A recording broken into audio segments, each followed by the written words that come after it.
a todos. Boa tarde, parceiro. O objetivo da aula hoje é falar sobre literatura e conto, tá? Que foi a nossa atividade, que foi descrita lá no Google Sala de Aula. Sabe o que é literatura, né? Supõe-se, né? O que é literatura? Alguém poderia dar pelo menos uma resposta para a gente começar a aula? Literatura é tipo uma forma de se expressar de antigamente? Um livro, um poema? Isso.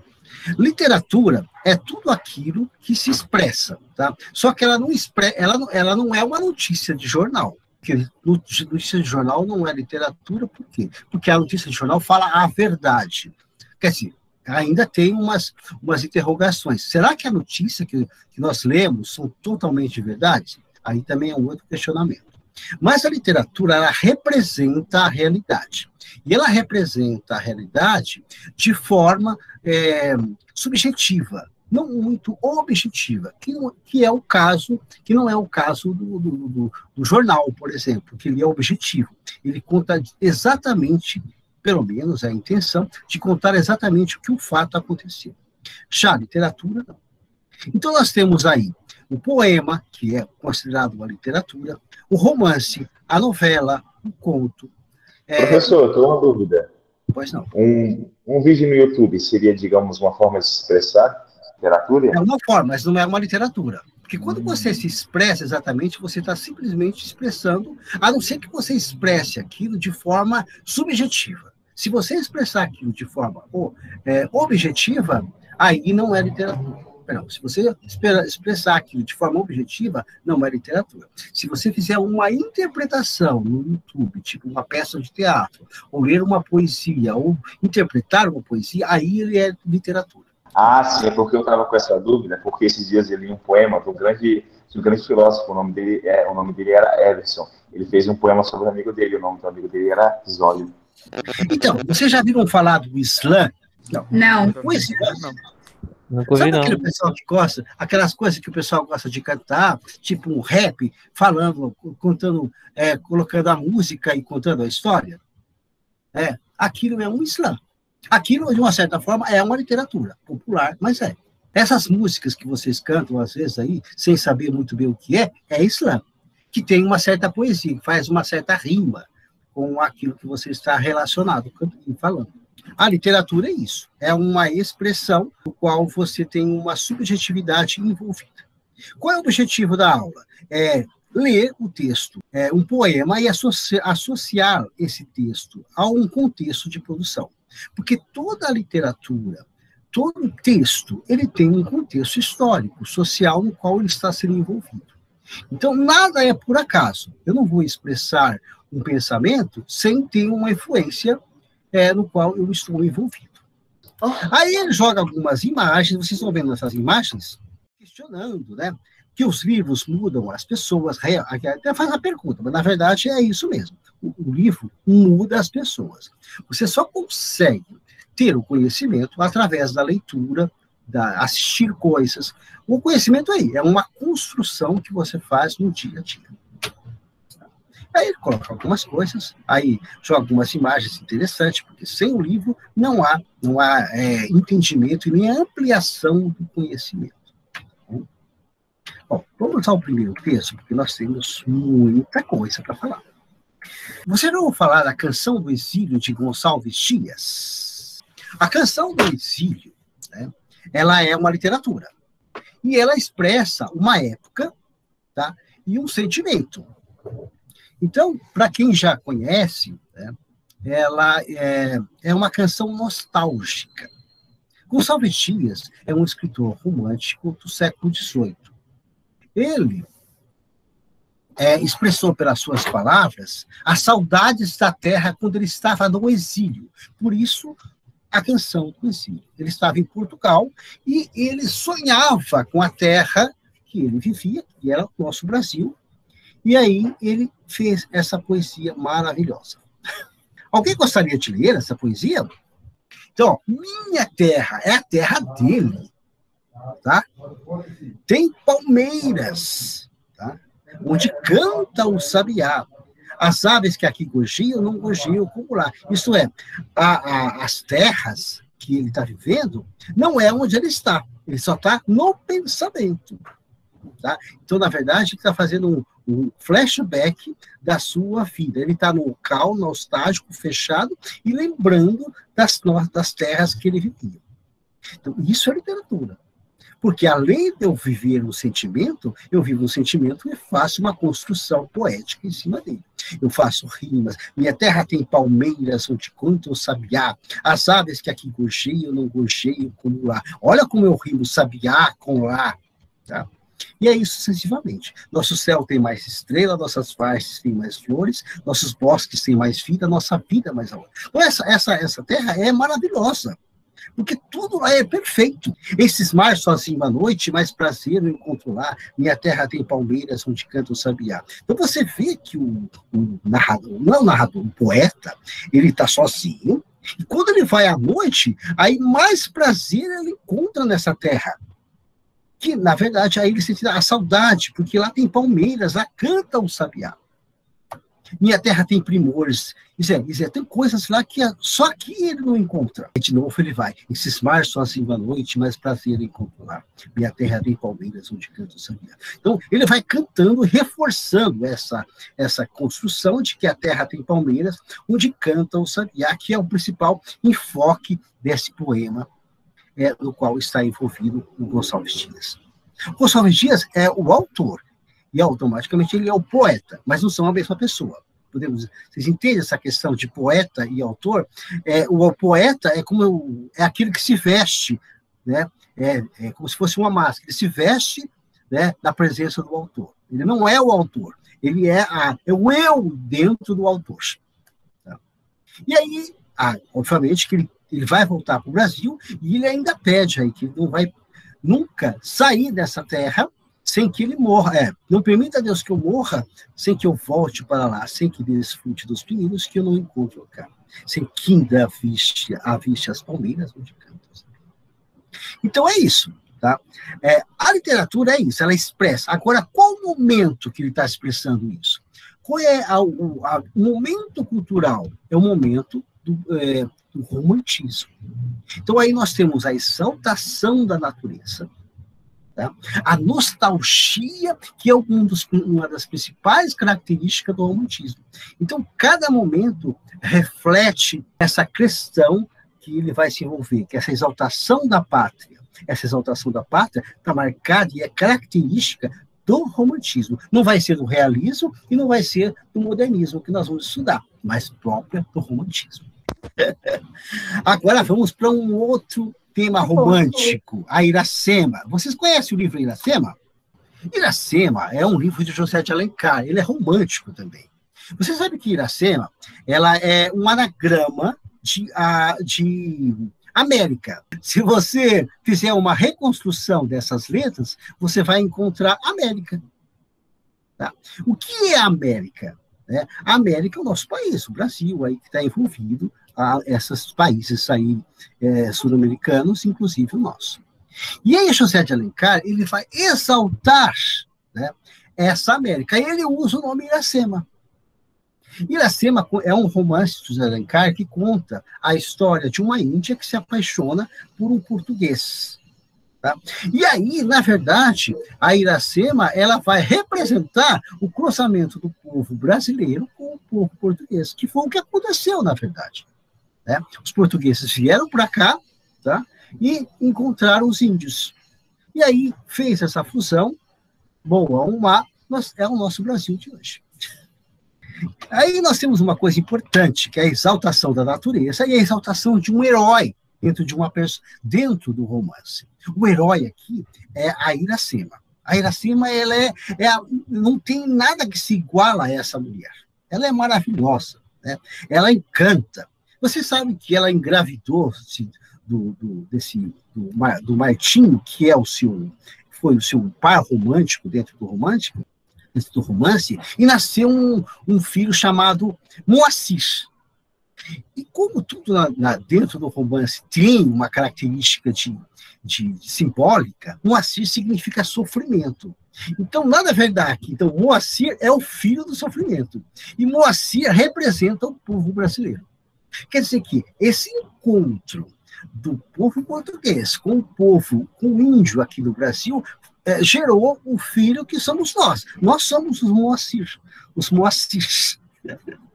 E aí nós somos o filho desse sofrimento, desse encontro, dessa cultura, dessa civilização. Perfeito. E agora vamos ver um pouquinho da Iracema. Aí vocês vão ter duas coisas: texto descritivo, exaltação de uma personagem e a exaltação de um herói. Além, muito além daquela serra que azula no horizonte, nasceu Iracema. Então, aonde mora essa heroína? Na serra. Tá? E ela onde que é muito ali longe, quer dizer, as pessoas, a divisão do tempo, do espaço que essa heroína se encontra, ela não é perto, ela é longe, é muito além daquela serra, que azula no horizonte. E nasceu Iracema. Iracema, na verdade, eu estou falando do Brasil, tá? Você tem que pensar nisso também, porque é o português que está vendo o horizonte, depois do horizonte, o Brasil, que é além da Europa, por isso que é essa visão também, tá? Iracema era virgem, a virgem dos lábios de mel. Você imagina uma virgem e ainda tem lábios de mel, tá? Que tinha os cabelos mais negros que a asa da graúna. Graúna é um pássaro, né, que nem sei se existe muito, deve ter, é uma ave em extinção, mas a graúna é um pássaro preto, e ele faz essa comparação dos cabelos dessa Iracema com a graúna, e mais longos que o talhe da palmeira. Todo mundo sabe que é uma palmeira, não sabe? Olha, você começa a imaginar como é que essa mulher. Ela é linda, maravilhosa, tem lábios de mel, você tem os cabelos mais negros que a graúna. E aí, Valdeca, que é isso aí? E a asa da graúna, que é preta, tá? E o talhe da palmeira. É o talhe, não é nem o galho, é o talhe, quer dizer, uma sutilidade dessa palmeira. Bom, o favo de Jati não era tão doce quanto o seu sorriso. Ela tem uns lábios de mel, olha só. E ainda, o seu sorriso é mais doce que o sorriso do favo do Jati. Jati é um tipo de uma abelhinha que produz um mel também, sabe? E ele é doce pra caramba. É o favo de mel da abelha? Isso, muito bem. E aí depois tem, nem a baunilha recendia no bosque como seu hálito perfumado. Hoje, eu acredito que vocês geralmente conhecem a baunilha com aqueles vidrinhos que a gente compra para jogar no bolo. Mas, na verdade, a baunilha é uma planta, muito cheirosa, tem um perfume maravilhoso, que às vezes na feira você encontra até. Só que ela tem um perfume muito bom. Por isso que ela é usada para perfumar, para os alimentos, porque ela dá um... Ela é uma flor branca? Não é uma flor, ela tem flor, sim. Mas ela é uma planta que a gente usa, que é hoje industrializado, que usa para colocar em alimento, em bolo, essas coisas. Tá? Olha só como é que é o hálito. Ela mora no mato, mas tem um hálito que é melhor do que esse hálito que é melhor que a baunilha, você imagina? Hoje a gente tenta fazer o máximo para escovar o dente e coloca não sei o quê, para ver se tem um hálito melhor. Não, ela já tinha esse hálito. Entendeu? Aí que nós temos um pouco da linguagem exagerada do romantismo. Tá? Uma coisa que não existe, né? Simplesmente uma idealização desse personagem. Tá? Bom, agora vamos falar da sua velocidade. Essa mulher era um The Flash. Tá? Olha aí para vocês verem como é que ela anda, né? Então você tem aí, mais rápida que a corça selvagem. A morena, que era virgem, ele simplesmente coloca essa questão da virgindade, porque a mulher no romantismo era virgem, né? A questão da virgindade nessa época era primordial. E ela perdeu a virgindade com o Martim e teve um filho, que é o Moacir. Só que, com isso, pelo fato dela ter perdido essa virgindade e casado com o Martim, ela morreu. Porque a mulher, dentro do romantismo, se ela comete um pecado, ela morre. Tá? E é o que aconteceu com a Iracema. Eita! Não é fácil não, filho. Triste. Bom, a Iracema corria o sertão e as matas do Ipu que é onde ela vivia, né? Onde campeava a sua guerreira tribo. Ela pertencia a uma tribo guerreira de uma grande nação que chamava Nação Tabajara. Então, tudo isso que eu estou falando, eu estou simplesmente reforçando o que eu quis dizer, que a literatura, ela representa esse momento aqui, no caso da Iracema, ela representa o encontro do português com o índio. E aí o poeta, que é um escritor, na verdade, aí, porque não é uma poesia, é uma escrita, tá? É uma narração. E essa narração ela é tão bem feita que o José de Alencar, ele faz disso aí uma maravilha. Se você ler esse livro de um ponto de vista poético, você vai adorando, você percebe como é que ele trabalha essas palavras, tão bem feito, né, nesse imaginário que ele cria ao redor dessa personagem chamada Iracema. Eu convido vocês a lerem esse livro também, porque cai no vestibular, tá? Professor, Fala. eu estava lendo um chamado Macunaíma. Só que O Macunaíma faz um contraponto com esse livro, não sei se você percebeu. Então, eu assim, tem uma semelhança também, porque o herói, né, Macunaíma, ele é indígena também, tudo mais. Assim, é que eu não cheguei a ler tudo, tá aqui em casa. Eu comprei, mas não terminei de ler ainda. Esse trecho que eu passei para vocês aí onde começa o livro, né? A personagem Iracema, assim, muito além daquela serra, nasceu Iracema. O Macunaíma começa, além daquele mato, nasceu um bicho feio, exatamente, feio, não sei o quê. Então, o livro Macunaíma, ele faz uma paródia, certo? Uma crítica à Iracema.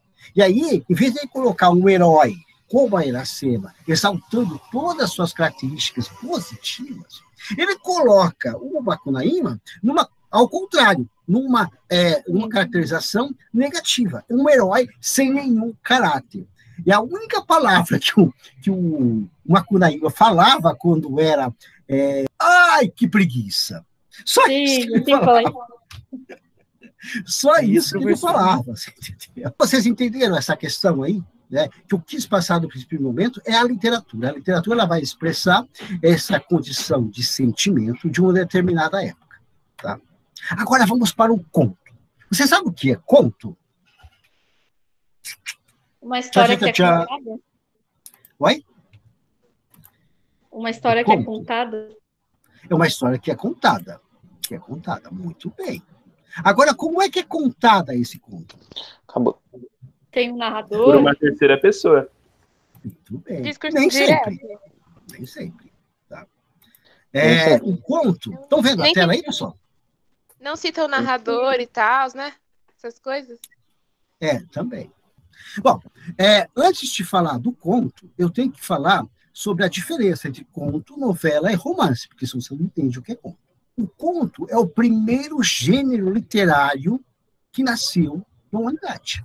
O conto nasceu no Homem das Cavernas, já tinha o conto. Como é que nasceu o conto? Quando os homens... Vamos imaginar nós lá no mundo das cavernas. Tá? Ninguém sabia falar muita coisa, entendeu? E nem expressar muita coisa, mas se comunicavam. Quando eu chego na minha caverna, que não era a minha casa, era a minha casa, mas era a minha caverna, eu vou contar para minha esposa, para os meus filhos, o que aconteceu durante o dia. Isso era o meu conto. Isso já era um conto.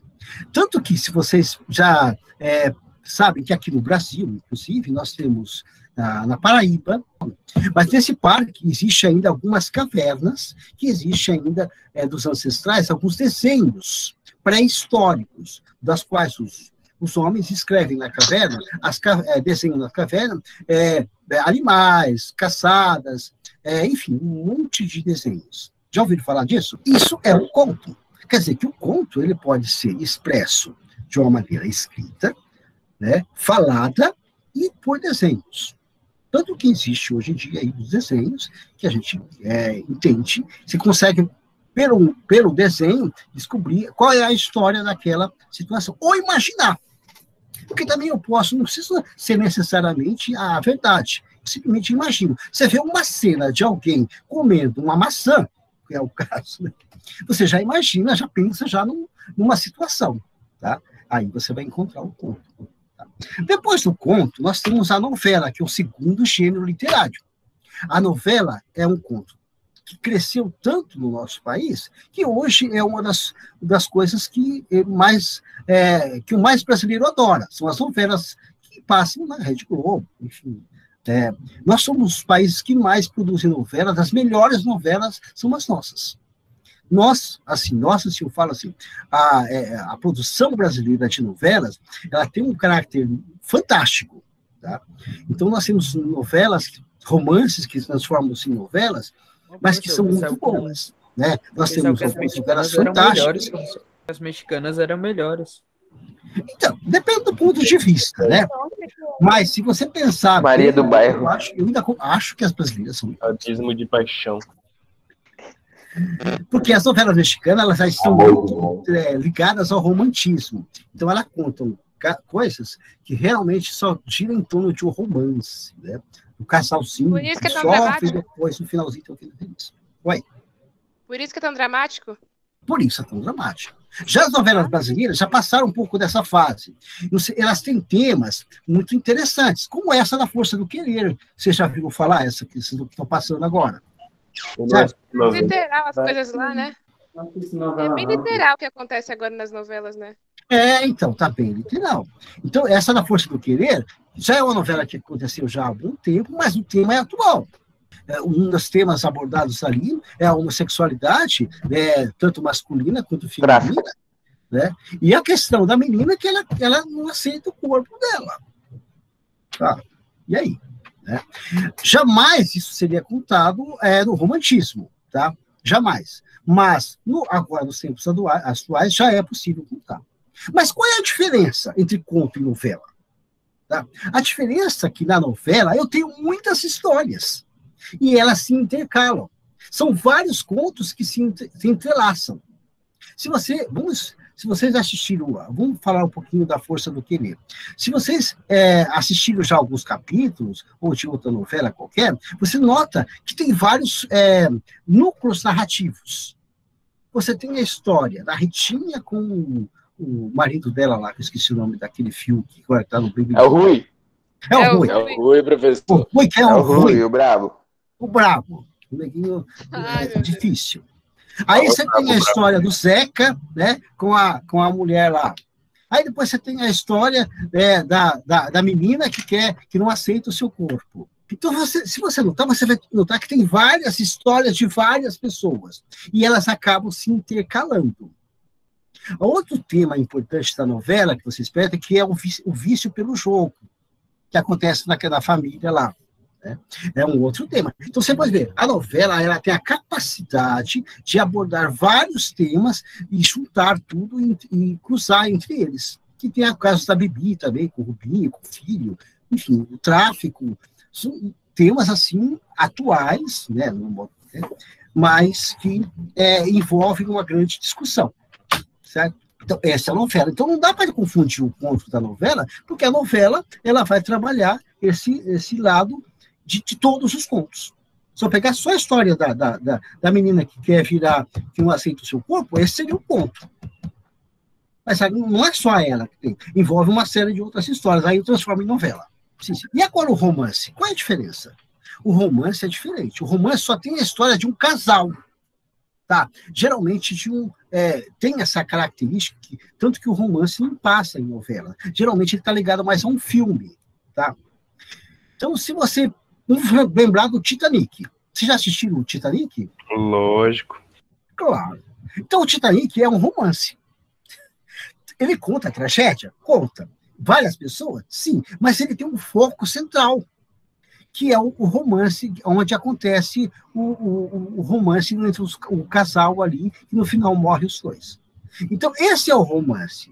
O romance todo vai contar uma tragédia ou um fato enorme, mas que envolve um determinado grupo de um casal específico, geralmente romântico. Perfeito? Entenderam, então? Perfeito. Perfeito. Bom, então vamos lá. Agora, o conto é uma narrativa, então, curta. Ela é de ficção, por quê? Nada na literatura é realidade. A realidade é o jornal, mas o conto não é a realidade, ela é uma ficção. Ela tem um tema, por isso que eu falei que o caso da menina que não aceita o seu corpo poderia ser um conto, porque ela apresenta um tema só, a não aceitação do seu corpo. Isso, que acabou. Tá?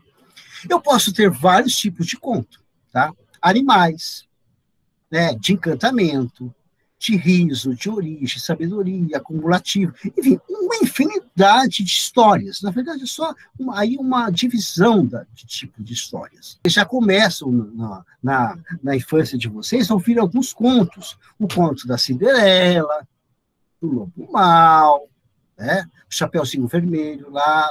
Então, todo mundo já ouviu falar alguma coisa disso. Já ouviu falar do Chapeuzinho Vermelho? Oxe, o Lobo Mau, isso. Não. Isso, então ele come a vovazia? Come, claro que ele come a vovazia. E aí, professor, que é isso aí? Eita, a gente tá no site errado. Então, agora, aquele comer do Lobo Mau, a vovozinha, no fundo, é mais erótico que infantil, na verdade. Porque você já pensaram em outra coisa. Mas ele come literalmente. Ele vai lá, come a vovozinha, e aí ele fica dentro do estômago. Aí vem o caçador, dá um tiro e tira a vovozinha de dentro do lobo. Tá, não tem nada a ver com o que você está pensando. Professor. Agora, tem uma diferença entre o conto e a crônica. Você sabe o que é uma crônica? Então, o conto... eu acho que esse conto aí da Chapeuzinho é meio que uma metáfora assim, para pedofilia, sabe? Para falar desse assunto. Muito bem. É uma metáfora de pedofilia. Que isso? Então, aí, hoje em dia, nós já temos uma outra visão desse conto. Tá? Uma coisa interessante que vai sempre ligando uma coisa a outra, e as pessoas, geralmente, às vezes, inventam, mas não inventam tanto, sabe? Você já assistiu essa última novela, que tem Explode Coração? Tem uma personagem que é manca, que é a irmã da Gracinha lá. Já ouviu falar? Parece o Enio. Então, ela é uma ligação com a Cinderela. Então, enquanto que o conto vai exigir uma criatividade, a crônica só vai existir uma observação. Então, eu vou contar uma história no qual eu só observei o que aconteceu. Então, por exemplo, eu vejo alguém passar na rua. Aí eu vou contar, poxa vida, eu não vou contar um conto, não vou contar a história dessa pessoa. Eu vou contar simplesmente o momento que eu comecei a ver essa pessoa até o final da rua. Aí eu posso imaginar um pouco algumas coisas, mas não posso imaginar muito, porque é só essa passagem. Então, essa é a crônica. Ela tem esse objetivo. Não tem um começo, assim, não sei muito da história, e não tem um fim. Ela tem um momento. Então, agora, resumindo, então, o que eu falei, o conto possui uma célula dramática, isto é, uma única história. A novela tem um monte de história, uma sucessão de células, tá? E o romance, as células dramáticas estão ligadas, que é o caso do Titanic, que eu falei para você. Tem toda uma história grande para ser contada, que é o navio que vai afundar, mas tem a história ligada pelos dois personagens lá. Então, é uma grande célula dramática interligada por uma questão única, que é o romance. Agora, vamos para o nosso final da nossa aula, que já está acabando. Tá? Caraca, mas já, professor, você é louco, mó curto, mano, tava mó empolgante. 2 horas aí, por favor. Vamos lá. Agora vamos para os elementos da narrativa. Então, toda a história, eu tenho elementos da narrativa. Toda a história eu vou contar, tá? Uma história, mas com o quê? Com o que eu conto? São pessoas, personagens, espaço, tempo, enfim. Quem são as personagens da história? Eu tenho o protagonista, né, o antagonista, e eu tenho o narrador. Exato. Então, essas pessoas são personagens. Tá? Só que o narrador, ele pode ser um personagem e pode não ser um personagem. Eu posso ouvir uma história e contar a história, não é verdade? Aí eu sou um narrador observador. Eu conto a história em terceira pessoa. Aí eu posso ser um narrador personagem. Isso é, eu vou contar a minha história e vou narrar em primeira pessoa, porque eu estava junto, estava lá. Aconteceu comigo não faz muito tempo. No meu prédio, por desgraça central, esses tempos atrás, faz uns 4, 5 meses, um dito cujo entrou no prédio e estourou o cano de gás. Simplesmente, arrancou o cano de gás. Você imagina o desespero das pessoas. Quando eu percebi, eu também fiquei desesperado. Aí eu vou contar a minha história. Eu contei uma história que eu vivi, e eu vivi realmente essa situação. Foi uma verdade. Tá?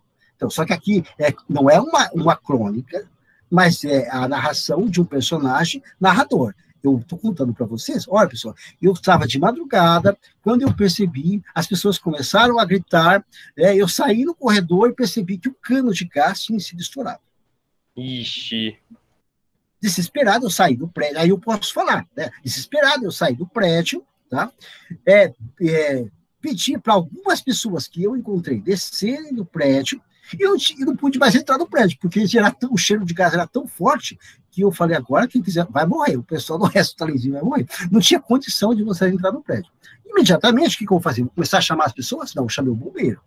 Aí o bombeiro, em 10 minutos, apareceu aqui. Ele veio, fechou, acabou a situação. Então, aí terminou a minha história. Né? Então, eu fui aqui o narrador, personagem. Certo?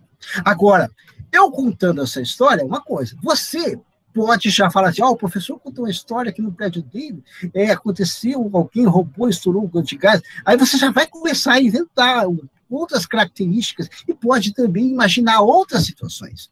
Você imagina situações, pessoas descendo de camisola, descendo de cueca, né? Você bate na porta, a pessoa não responde, você liga para o telefone da pessoa, a pessoa não responde, outros ligam de chorando, outros descem com um monte de livros, outros descem com um monte de caneca, umas coisas absurdas que acontecem.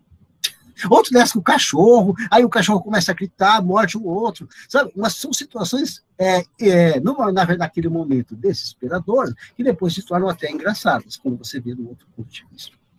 Muito bem. Agora vamos para o espaço. Aonde é o espaço? O espaço é onde acontece aquele fato. Tá? O espaço pode ser físico, que é o caso do meu prédio, por exemplo, é físico. Aconteceu aqui no meu prédio, na rua tal. Aqui é físico, é o espaço. Mas eu poderia, para vocês, já o espaço não é mais físico.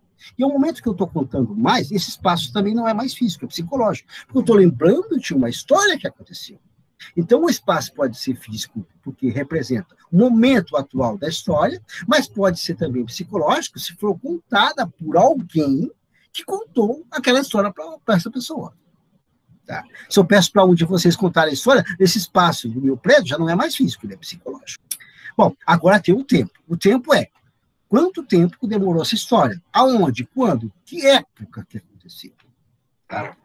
É importantíssimo, porque na época das cavernas não tinha gás, então não vai acontecer lá. Vai acontecer nos tempos modernos, onde tem gás encanado. Né? As cavernas não contam como uma casa, professor? Oi? As cavernas não contam como uma casa? Sim, conta, mas eu tenho que dizer assim que o tempo, ele é o tempo da história e o tempo histórico. Tá? Quanto tempo demorou o fato de o cara roubar, estourar o cano de gás e o bombeiro chegar, que foi o tempo da história? Por o quê? Quer dizer, em 30 minutos aconteceu tanta coisa que você não consegue imaginar. Ou você pode até imaginar. Então, esse é o tempo da história. Agora, quando que aconteceu essa história? O ano passado. Sei lá, né? Então, é no século XX. Como é que, se eu for montar essa cena no teatro, eu tenho que levar em consideração a roupa, né, do século XX. Não posso colocar uma roupa do passado, porque as pessoas, né, as pessoas saíam com celular. Naquela época, de 1800, não tinha celular. Seria outra reação, né? Outro modo de contar. Você entendeu? Que dentro do tempo eu tenho 2 tempos. O tempo da história e o tempo, né, o tempo da narrativa, quanto tempo demorou a história, e o tempo que demorou, e a época daquele tempo. Agora vamos para o enredo. O que é o enredo? A história em si. A sequência de acontecimentos. Tá? Então, vou contar. Qual é a sequência de acontecimentos da minha história? Tá? Primeiro, um barulho. Depois, um grito. Aí saio correndo. Você acha que eu me vesti tudo? Eu só vesti uma camiseta e mal vesti alguma coisa para sair e abrir a porta. Então, esse já é o tempo. Aí, esse foi o primeiro acontecimento. Segundo acontecimento, o espanto ao ver o gás saindo. Terceiro acontecimento, a mulher gritando, a outra saindo com o cachorro. E aí vai indo, sabe? Aí o desespero, outra chorando. E aí vai uma série de acontecimentos. Então, vai uma sequência de acontecimentos. Aí chama o bombeiro. Entendeu? Aí chega o bombeiro manda descer, manda parar. Não entra mais ninguém. E quem está lá em cima começa a gritar, começa a jogar. É uma série de acontecimentos que vão acontecer. Então, um após o outro. Né? Aí esse é um enredo. Até o clímax, até o momento pior da história, que poderia ter sido desenvolvido numa tragédia, graças a Deus não desenvolvido numa tragédia, até o momento em que o bombeiro chega com a chave e fecha o registro central da rua e acaba. Sem contar que envolveu todo o quarteirão, porque o gás era horrível, então todo mundo que passava começou a parar para ver o que estava acontecendo, as pessoas saindo, aquele desespero todo. Então, até chegar ao final. Então, o enredo, ele é a sequência de acontecimentos. Correto. E agora vamos para o que é o narrador, que já falei um pouco. O narrador, ele pode ser um personagem, ele pode ser em primeira pessoa, que é o caso que eu vou contar uma história. Ele pode ser neutro, tá? Vai contar a história simplesmente por contar, sem se envolver com a história. Tá? E o intruso é aquele narrador que conta uma história em terceira pessoa, mas ele intromete na história. Ele fala, coitadinha daquela senhora, você precisava ver o desespero dela. Aí eu não falo com a senhora, eu falo com quem eu estou contando a história. Esse é o narrador intruso. Muitas vezes a gente faz isso. Você vai contar uma história, você começa a contar isso, aconteceu isso. Olha, mas você consegue imaginar como é que ela chorava, coitadinha. Aí você já está sendo intruso. Certo? Então é isso, pessoal.